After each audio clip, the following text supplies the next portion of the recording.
In today's video, I'm going to teach you how to limit or change page size in OneNote.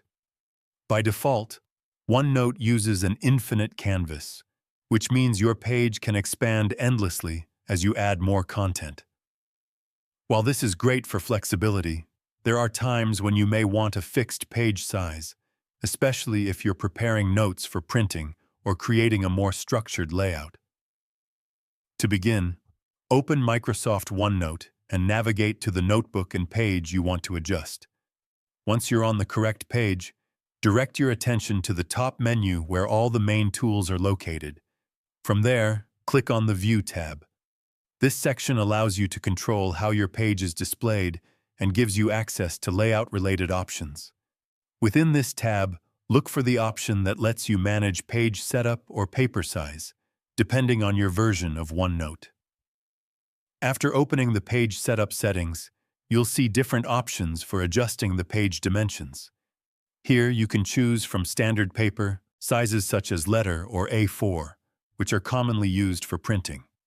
Selecting one of these options will immediately limit your page to a fixed size instead of the default unlimited canvas. You may also have the option to customize the width and height of the page manually.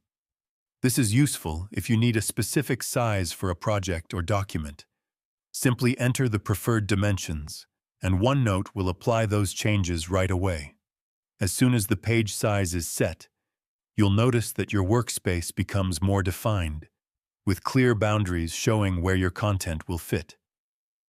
This can help you better organize your notes and ensure everything stays within a printable area.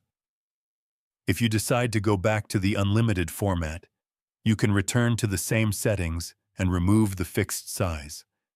This will allow your page to expand freely again as you continue adding content. Using a fixed page size is especially helpful when you want your notes to look consistent across multiple pages or when you plan to share or print your work. It gives you more control over formatting and presentation. And that's it. You now know how to limit or change the page size in OneNote. If you found this video helpful, let me know in the comments. Give it a like, subscribe to the channel, and don't forget to hit the notification bell.